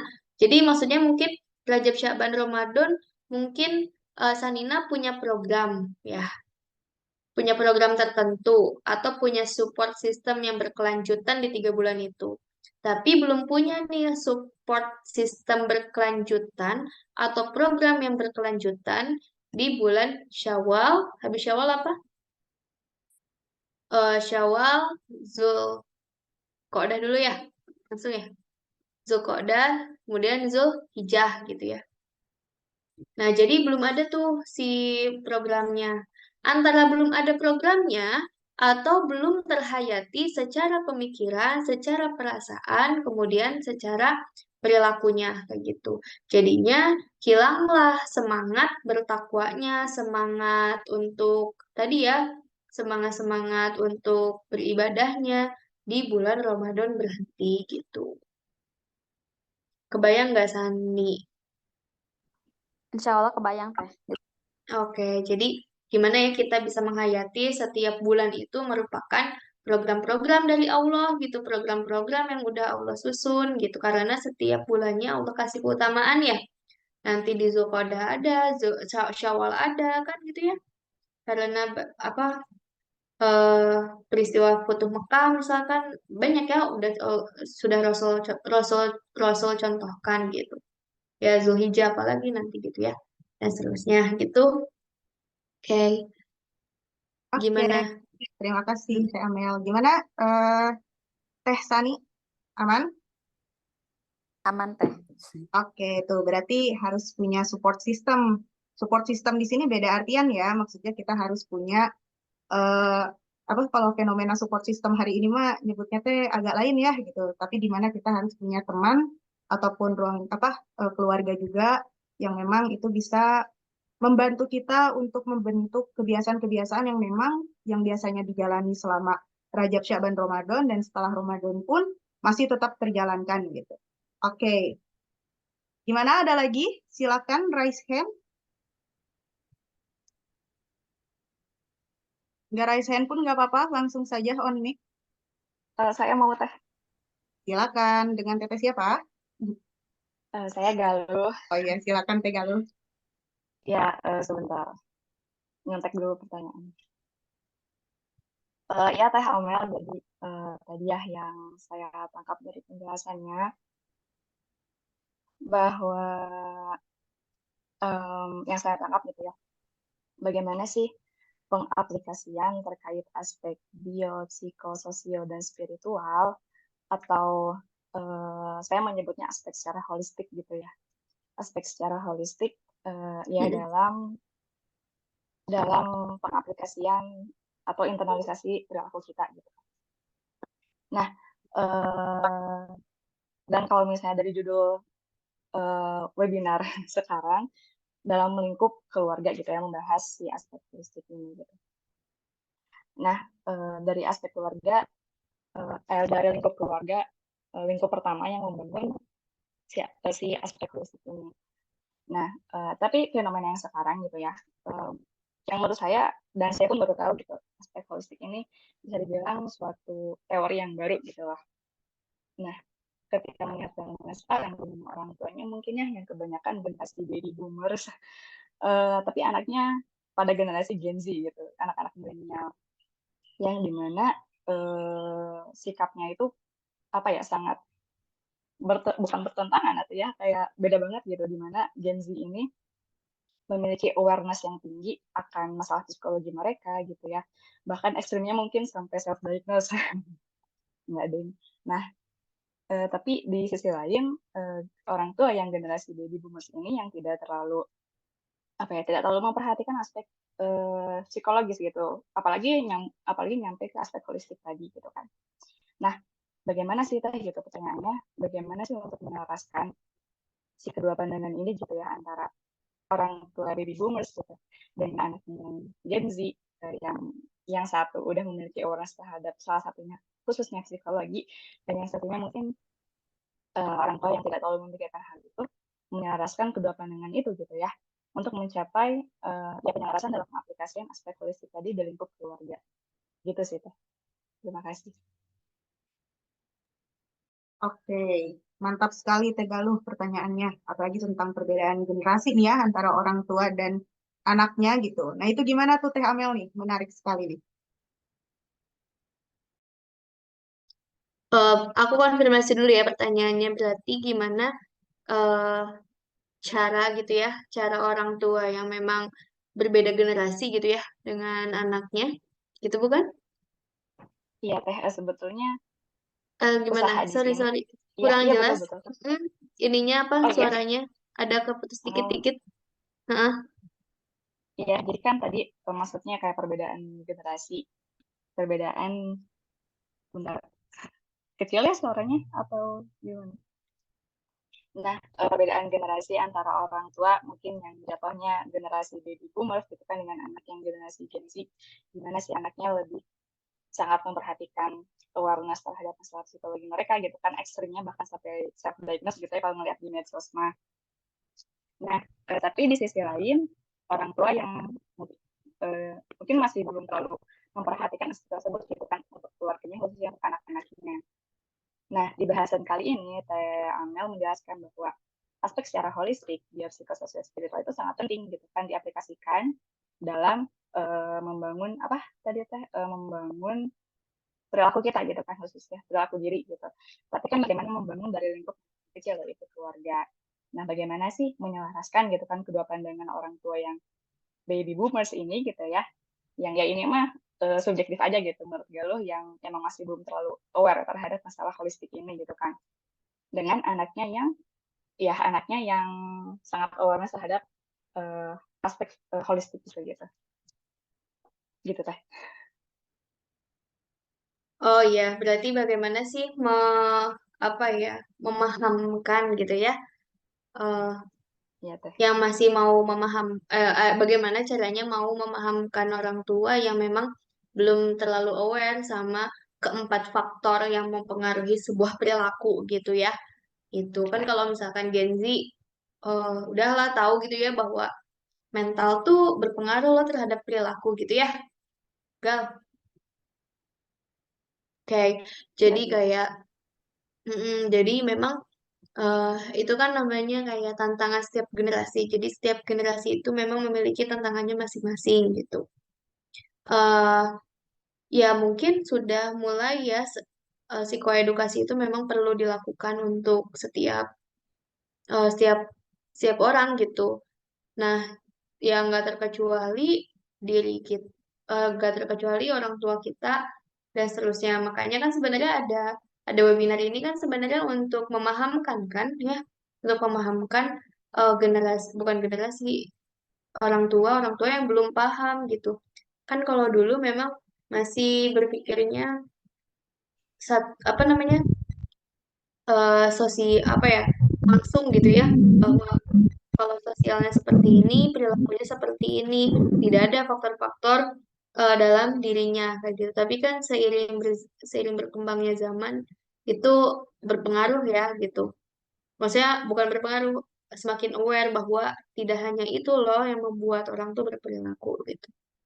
Nah, tapi kalau misal ini pertanyaannya, kalau bagaimana menyelaraskannya itu sebagai sebagai kita sebagai anak atau dari sistem misalkan negara yang membuat program atau dari apa, gimana Gal pertanyaannya, dalam sudut pandang apa? Dari ya sudut pandang anak sih Teh kalau dari Galuh. Sudut pandang apa? Anak-anak, anaknya.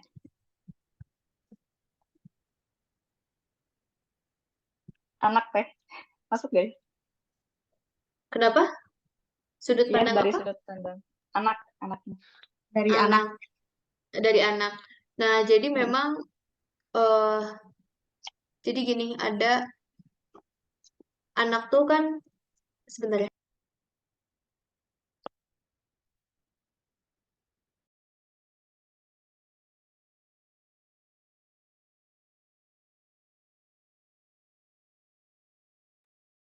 Ya, jadi kan anak itu kan bukan sepenuhnya tidak bisa berpendapat ya, tapi bagaimana kita bisa berpendapat. Tapi bagaimana caranya itu yang mungkin berbeda-beda. Bagaimana cara menyelaraskan itu bisa berbeda-beda dan perlu disesuaikan gitu. Nah, jadi eh, apalagi kalau misalkan udah gede mah bisa lah ngobrol sebenarnya. Makanya tadi kalau parental autonomy support itu kan harusnya bagusnya dialog ya gitu. Nah, kita juga kan sebenarnya bisa berdialog sama orang tua. Tapi ya dialognya pelan-pelan gitu, nggak kayak mah nonton nih ini kayak gitu kan nggak bisa ya, silahkan kalau misalkan bisa berkomunikasi seperti itu ya kayak gitu. Tapi bagaimana kita tuh menjelaskan bahwa kita tuh harus bisa apa asertif, apa berkomunikasi secara asertif. Asertif itu apa? Berbicara apa adanya, berbicara sesuai dengan tujuannya, tanpa eh, tanpa menyakiti hati orang lain gitu, tanpa dengan menghargai orang tua gitu. Misalkan kan orang tua juga punya pengalaman-pengalaman ya, hargailah pengalaman itu. Orang tua juga punya pendapat, hargailah pendapat itu. Tapi harga itu bukan berarti tanpa diskusi kan, tapi gimana berdiskusi. Jadi misalkan gini, mah, tapi diri kita juga kan berharga dalam arti diri kita juga kan merdeka gitu. Mah, misalkan ya, nggak ngerti-ngerti mah sebenarnya eh kemarin misalkan awalnya diiyain aja, misalkan dimarahin lah gitu ya. Terus misalkan nih kita nggak keluar kamar terus dimarahin lah gitu ya. Saat itu kan kita kita di kamar ceritanya karena kecapean sakit misalkan, misal ya. Nah terus atau misalkan lagi sedih bang apa ya, lagi sedih banget, lagi nggak enak banget gitu misalkan. Terus dimarahin sama orang tua gitu. Ya udah awalnya iyahin dulu aja sebenarnya caranya tuh. Karena yang namanya orang tua sebenarnya marahin itu adalah maksudnya baik gitu. Ya jadi iyahin dulu aja. One day saat, nah itu juga harus pandai cari momen tuh. Eh One day ibunya udah apa ya bisa diajak ngobrol gitu ya. Bisa diajak ngobrol, bisa berdiskusi lagi good mood gitulah bahasanya. Lagi jernih lah gitu. Ya ngobrol lah gitu.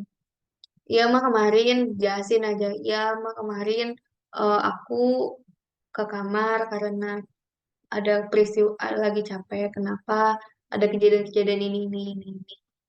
Ya awalnya jadi jelasin aja kurang enak sebenarnya pinginnya mah apa gitu ya tapi nggak bisa keluar kamar kayak gitu kalau lebih ingin lebih berani lagi kan ngejelasin bagusnya mah eh, apa ya ya tapi nyeramahin sih jadinya jadi kayak gak usah bagusnya jadi ngejelasin aja kondisinya gitu ya ngejelasin aja dulu kondisinya bahwa kondisinya saat itu seperti ini seperti itu gitu nanti orang tua juga akan eh, memahami dan akan nempat diri sendiri gitu loh dan nggak bisa kayak kita eh aku tuh punya mental health loh kayak gitu kebayang gak sih jadi si pola komunikasi yang terjalin tuh harus dingin lah gitu intinya harus dingin jangan pakai emosi gitu kalau ingin berkomunikasi jadi kalau belum bisa dingin, jangan dulu berkomunikasi gitu. Tapi, nah, isi komunikasi itulah yang menjelaskan bagaimana kondisi psikologis kita saat itu, kayak gitu. Ya, secara objektif aja, kondisinya lagi kayak gini, gitu. Tidak memungkinkan untuk keluar kamar saat itu, jadi sebelumnya mohon maaf, kayak gitu-gitu. Ya, emang belum bisa mengontrol, lagi belajar mengontrol diri dan seterusnya, kayak gitu.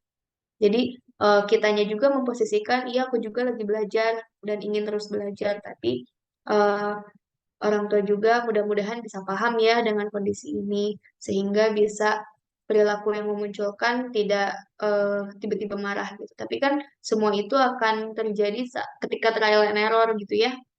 Nah, kayak kita belajar dulu secara psikologi gimana, terus kita mengaplikasikan, tapi ya pelajari aja sedikit-sedikit, terus ngobrol sama orang tua. Jadi kuncinya adalah gimana sih kita tuh bisa berkomunikasi secara asertif gitu. Gitu sih. Gal, kejawab nggak Gal? Ya, kejawab ya, kejawab. Oke. Makasih, Tay. Oke, mantap. Terima kasih atas pertanyaannya, Teh Galuh. Oke, teman-teman, karena ini juga sudah setengah 7 ya, sangat mantap. Ini sudah hampir 2 SKS kita berada di sini ya, bersama Teh Amel. Kalau misalkan masih ada yang mau bertanya, itu boleh untuk diketik aja di kolom chat ya. Dan insya Allah kalau sempat kita akan langsung jawab. Kalaupun tidak, insya Allah akan ada diskusi lanjutan. Baik, Teh Amel. Hari ini pembahasannya cukup menarik, walaupun memang ini pembahasannya sangat panjang sekali ya, dan kita harus ada temuan lanjutan ya, kayaknya kalau pembahasannya sepanjang ini gitu. Ya mohon maaf ya belum bisa meringkas. Ah, Kayak banyak banget yang mau dikasih tahu tuh. iya, sama, oh banyak juga kok yang ingin kita tahu juga nih. Jadi harus harus tetap ada nih, kita harus tetap terjalin silaturahminya untuk pembahasan-pembahasan dan diskusi-diskusi yang menarik. Oh ini Ada nih, yang nanya? sepertinya ada yang bertanya. Boleh dibacain dulu ya Teh sama saya. Izin Boleh. bertanya Teh. Oh ini dari Teh Aina. Oke. Izin bertanya Teh. Saya pernah mendengar katanya anak zaman sekarang itu memiliki mental kerupuk. Seperti seperti lebih sering mengeluh, ditegasin sedikit ngambek, dan lain-lain. Bagaimana pendapat Teteh akan hal ini? Dan bagaimana menurut Teteh cara menghadapi anak Gen Z saat ini dari sisi psikologis mereka? Widih, mantap sekali pertanyaannya. Gimana tuh Teh tentang generasi zilenial? Silakan Teh. Ya, benar-benar. Ya sih ini yang apa ya FAQ namanya frequently asked question tentang apa mental anak zaman sekarang ya gitu. Jadi gini pendapat ya. Kalau pendapat sebenarnya tadi balik lagi sih kalau aku sejenis pedoman secara psikologi itu pedomannya itu ecological brain flanner itu ya. Ini aku share lagi deh biar ini kebayang lagi. Bentar.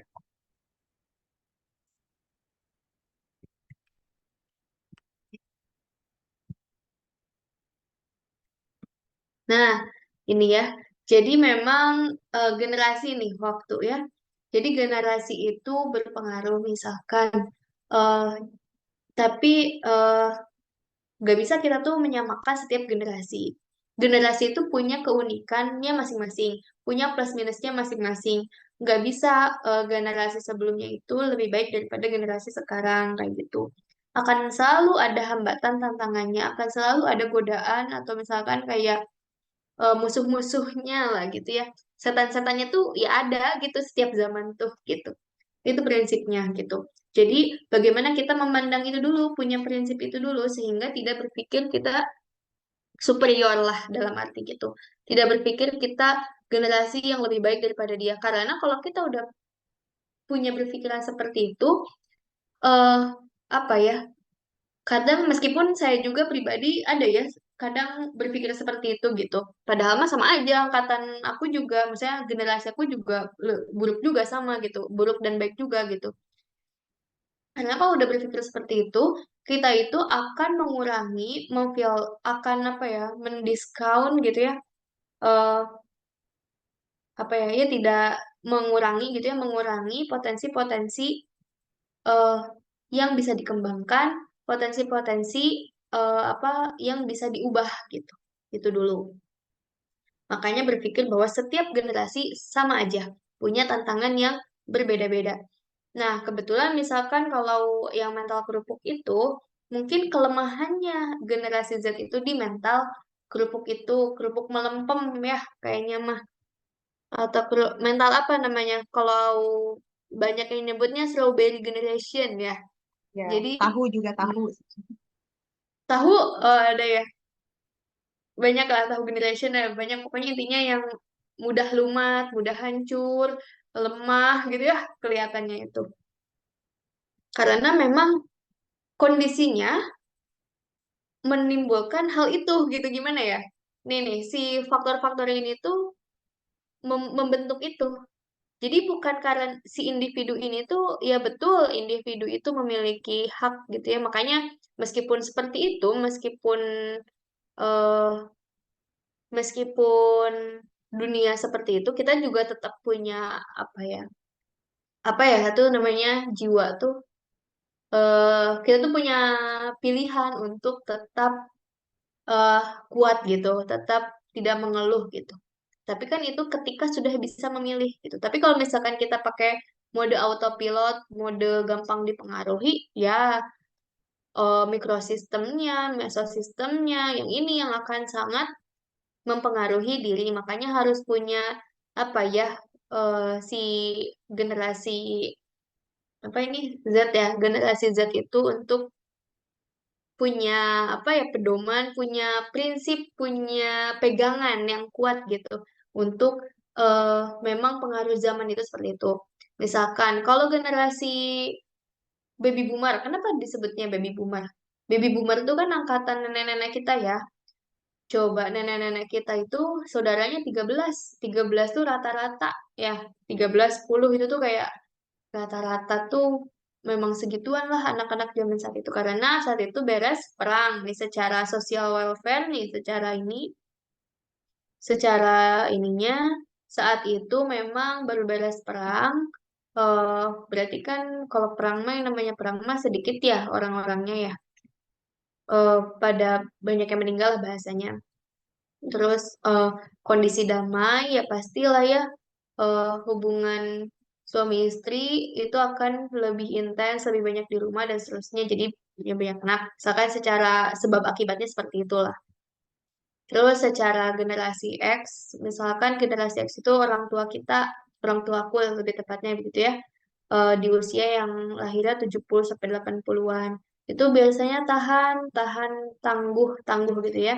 Jadi memang prinsipnya itu yang penting punya penghasilan tetap, ya itu tuh. Jadi makanya eh, definisi berprestasi itu bagi mereka adalah eh, apa jadi PNS gitu ya. PNS tuh kayak wow itu impian semua orang gitu. Nah, terus usia yang 90-an ya kalau nggak salah tuh 90-an sampai 2000 kurang ya atau ya 90 80 sampai 90-an itu eh itu yang nah ini mulai beda-beda ya. Nah, itu mulai kenal teknologi dari yang nggak kenal teknologi jadi kenal teknologi. Jadi memang secara mental itu kayak setengah-setengah mungkin ya jadi kuat tapi kayak udah mulai pengaruh zaman gitu. Mulai mengenal yang namanya instan-instan. Nah ini nih kalau yang generasi Z tuh kan berarti anggaplah remaja zaman sekarang itu kan dia lahir di 2010 ya. 2010, 2012, belasan lah gitu ya. Kalau anak SMP. Itu tuh kan udah posisinya kayak serba instan ya. Gojek aja ditemukan di Indonesia kan 2016 ya, sekitar 2016-17 itu Gojek. Gojek itu yang instan semua kan. Sebelumnya berarti dia lahir-lahir tuh kan dia udah kenal Google. Lahir-lahir dia udah kenal internet. Lahir-lahir dia udah kenal apa ya sekarang kalau yang instan. Pokoknya produk-produk dari produk makanan sampai produk rumah tangga itu kan dia lahir di kondisi yang sudah banyak yang instan gitu. Jadi berpikir bahwa yang namanya instan itu, oh udah ada TV juga, TV, games, HP, untuk berkomunikasi itu instan aja langsung gitu, nggak usah surat-suratan, nggak usah janjian, nggak usah punya komitmen janjian, karena bisa di-cancel kapanpun kan dengan handphone gitu. Nah, mental-mental yang nggak siap ditolak, mental-mental nggak biasa komitmen janji, mental-mental yang nggak apa ya, jadi nggak biasa dengan harus kerja keras. Mana kan anak remaja sekarang itu dididik oleh orang tua yang sebelumnya biasanya dapat misalkan perlakuan yang keras misalkan ya. Terus gak mau anaknya seperti itu. Jadi ekstrim ekstrim satunya lagi gitu. Oh, aku ke anak harus baik, harus ngasih sediain apapun yang dia inginkan. Aku gak mau anakku seperti aku yang dulu kayak gitu. Itu tuh secara tidak sadar seperti itu gitu. Sehingga memberikan segala segala sesuatunya ke anaknya gitu. Jadi eh, akhirnya apa sih namanya? Akhirnya terbentuklah mental-mental seperti itu. Sebenarnya mental-mental terbentuk seperti itu tuh tanpa disadari, tanpa sengaja dan eh, tanpa sengaja gitu bahasanya. Nah, kalau misalkan tanpa sengaja itu kan berarti sifatnya otomatis ya, otomatis. Jadi nggak ada perencanaan. Nah, makanya eh, mindful parenting apa ya? Jadi bagaimana mengasuh anak secara mindful? Mindful itu kayak diniatin gitu ya, diperhatiin, dihayati gitu ya dalam parenting bahwa perilaku apapun yang kita munculkan itu akan berdampak. Ya termasuk kan perilaku yang baik-baik dari kita itu akan memunculkan perilaku yang bagaimana. Nah, eh, mindful parenting itu perlu dilakukan ketika kita sudah ada tujuan. Nah, sekarang tujuan anaknya mau jadi apa gitu ya. Maksudnya bukan tujuan pekerjaan ya, tapi bagaimana anak itu harapannya mau jadi sosok yang seperti apa sih gitu. Kalau kita sebagai muslim kan gimana sih anak tuh jadi anak yang soleh gitu ya. Berarti kan kita harus tahu ya ciri-ciri anak soleh. Nah gitu. Jadi soleh teh nggak kayak tiba-tiba gitu soleh gitu ya. Yang penting kita sayang-sayang. Sayang-sayangnya jadi dalam arti apapun gitu yang dilakukan eh, biar anak bahagia, bahagia gitu, bahagia aja gitu. Nanti dia jadi anak soleh kan gak kayak gitu ya. Tapi jadi anak yang soleh teh apa? Kemarin udah dibahas sama Bidan Rika. Gimana caranya membentuk bayi yang bastotan fil ilmi wal jismi. Gimana membentuk eh, anak yang kuat secara ilmu, ilmu sama apa? Ilmu dan fisik gitu kan. Bagaimana sehat secara psikologis gitu. Terus kemarin gimana secara nutrisi juga diperhatikan bahwa pasti gede godaan ya untuk memberikan makanan instan. Tapi kalau sebelumnya sih dibahas apa ya? Iya memang jadi kayak mengajarkan gitu bahwa kepada anak-anak bahwa dalam makanan pun ada loh prosesnya. Jadi kan anak itu kalau masak coba dilibatkan gitu. Sebenarnya kan itu tuh untuk menjelaskan sebuah proses kerja keras kan, proses. Jadi kayak sebenarnya mental-mental itu tuh karena pembiasaan. Kalau pembiasaan yang ikut aja, ngeflow aja, sedangkan flow arus zaman sekarang itu adalah serba instan, itu ya bakal begitu mentalnya, mental instan gitu, mental nggak siap capek, mental nggak siap dimarahin kayak gitu. Nah, jadi gimana membentuk anak yang kuat gitu kan di situ, membentuk anak yang eh, bekerja keras dalam arti kerja keras untuk apa gitu, kerja keras untuk berikhtiar dalam mencapai apa gitu. Harus ada kan gimana mengajarkan kepada anak bahwa segala sesuatu itu harus bertujuan, harus memiliki tujuan gitu. Kalau enggak, ya dia akan otomatis ngikutin temennya. Nggak tahu tujuan puasa, ya godin. Yang penting orang tua senang kita tahunya saum gitu ya. Tapi nggak tahu dia kita buka-buka kulkas gitu kan, atau enggak kita jajan di warung kayak gitu. Jadi tidak dihadirkan gitu tujuan ke Allahnya. Nah, jadi gimana sih sebenarnya kita tuh melihat mental yang sebagian besar generasi Z ini yang dihadapkan dengan lingkungan yang serba instan untuk menyikapi itu gitu. Kita ajarkan itu gitu sebenarnya. Gitu mungkin eh, Bu Aina. Mungkin ini banyak yang apa jempol-jempol karena ya nih Good pertanyaan gue question gitu. banget gitu. Oke. Gitu sih. Oke, menarik nih pertanyaannya ya terkait tentang generasi zilenial yang memang banyak sekali cap-cap ininya apa ya? Stigma-stigmanya mau itu mental Hmm, kerupuk, mental stroberi yang bagus lihat apa yang bagus banget kalau dilihat dari luar, tapi ternyata gampang benyek gitu ya. Ya memang ya uh-uh. hari hari ini Gen Z ini atau generasi zilenial ini memang lagi jadi bintangnya generasi ya karena jumlahnya juga mencapai 74 juta lebih gitu ya. Dan bahkan pengguna media sosial terkhususnya Instagram aja 91,1% aja itu didominasi sama generasi zilenial gitu.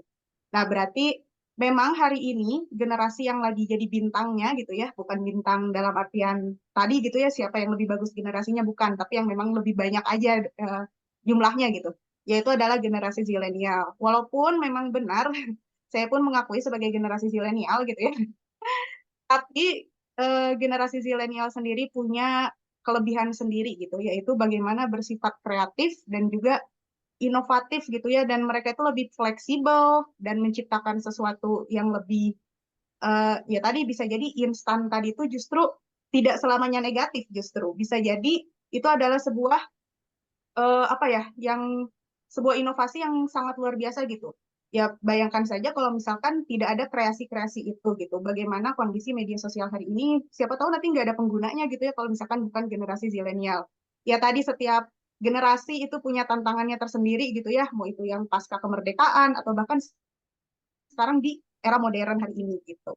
Nah, jadi oh iya, strawberry generation indah di luar, lembek di dalam. Iya, itu istilahnya. Jadi disebut apa mental strawberry itu bagus gitu dari luar, tapi ternyata gampang benyek gitu ya. Oke. Oke, mungkin segini aja ya Teh Amel, karena kita udah hampir 2 SKS ya, udah mau jam 7 pagi dari subuh. Nah, terkait tentang pembahasan di kelas Ramadan hari ini, terkait psikologi anak muda dan keluarga di bulan Ramadan, ini pembahasan yang sangat luar biasa dan juga ini kayaknya seminar yang cukup lama ya, rekor cukup lama ini baru hari ketiga gitu ya. Apalagi gimana kalau misalkan seminar-seminar besok gitu ya, kayaknya webinar sorry itu ya di kemudian hari gitu ya pasti insya Allah lebih banyak lagi dan antusiasnya juga dan masih banyak juga nih orang yang stay di Zoom meeting hari ini. Apa karena sekarang hari Sabtu ya jadi pada libur gitu. Oke, buat teman-teman yang masih pengen bertanya, insya Allah tanyakan saja di grup dan insya Allah nanti juga akan dijawab ya sama Teh Amel langsung pertanyaan-pertanyaannya, jadi tidak akan ketinggalan atau bahkan baru kepikiran nanti waktu ditutup baru kepikiran pertanyaannya tuh mau nanya ini gitu. Nah itu boleh banget nanti langsung tanyakan saja di grup. Kalau misalkan malu untuk nanya di grup boleh chat aja adminnya, nanti lihat aja di WA siapa adminnya, boleh nanti ditanyakan saja kepada admin-adminnya. Oke Teh Amel, untuk kesimpulan hari ini sepertinya harus dari Teh Amel sendiri. Silakan kepada Teh Amel untuk closing statement-nya untuk pertemuan dan ngobrol-ngobrol seru kita hari ini. Silakan Teh Amel. Mm-mm. Iya, sebenarnya tadi kalau balik lagi misalkan tentang Ramadan ya, Ramadan dan gimana sih anak muda beserta keluarganya gitu, bahwa memang faktor terpenting gitu ya dalam di apa ya bagi diri anak muda itu adalah bagaimana orang tua gitu ya, bagaimana keluarga bisa mengondisikan gitu. Eh, nah, di situ gimana sih kita tuh bisa keluarga itu jadi support sistemnya gitu, support system bagi keluarga itu sendiri gitu. Jadi nggak seperti orang tua memberikan support kepada anak, tapi anak juga bisa memberikan support kepada orang tua. Jadi gimana setiap anggota keluarga itu bisa saling support dengan tadi kondisi peran dan masing-masing gitu. Tapi untuk apa di sini tuh jadi support sistemnya? Ini yang paling penting, support sistem ini jadi kan yang namanya support, support itu dukungan. Berarti ada yang ingin dituju nih. Nah, yang ditujunya itu adalah untuk bertakwanya itu gitu. Intinya itu kita akan dapat hikmah psikologis kalau misalkan kita sama-sama support, support menuju apa? Support menuju ketakwaan. Nanti akan Allah kasih keberkahan, kebaikan dunia dan akhirat kayak gitu. Ya termasuk dunia itu termasuk bagaimana kita merasa, berpikir, bertindak, bagaimana kondisi mental kita, fisik, jiwa itu termasuk di dalamnya gitu. Tapi kalau misalkan kita tujuannya sama-sama sekeluarga saling support untuk menuju kebertakwaan, insya Allah gitu semuanya akan ngikut gitu. Itu sih. Oke, mantap. Berarti di mana keluarga ini bisa menjadi support system ya, dan saling berperan juga, mau itu sebagai orang tua, anak, ataupun yang lainnya. Dan insya Allah supportnya juga itu menuju ketakwaan gitu ya, menuju sama-sama saling menjadi orang yang bertakwa gitu. Oke, sangat luar biasa sekali ya diskusi kita hari ini, sharing-sharing kita hari ini. Saya ucapkan terima kasih kepada Teh Amel, tapi sebelum itu kita ada oleh-oleh dulu nih untuk Teh Amel. Boleh, operator? Tada, ini dia oleh-olehnya. Koleksi lagi Teh sertifikatnya nih. Boleh nanti di print sendiri Teh. Oke, mungkin boleh di boleh difoto dulu. Ini Boleh teh. top 1, 2, 3. Oke. satu gaya aja nih. Lagi dong. 1, 2, 3. Oke teh. Oke, mantap. Terima kasih, operator. Nanti dikirim ya, Teh Amel, via Ya, online ini. sebelumnya mohon maaf ya atas segala kesalahan atau kekurang kealfaannya. Terima kasih sudah mau mengundang, terima kasih ingin sharing, sangat bermanfaat, sangat berkesan gitu bagi saya ya. Terima kasih banyak. Ya, sama-sama berkesan juga kok buat kita. Oke, terima kasih Teh Amel. Oh ya, kita dokumentasi dulu ya, bareng-bareng ya. Boleh dari operator? Boleh, Teh. Kita on On cam cam dulu dong. ya, teman-teman. Pada on cam yuk. Ya, oke. Halaman 1 dulu ya. Senyum. 1, 2, 3. Oke, 1. Sekarang halaman 2.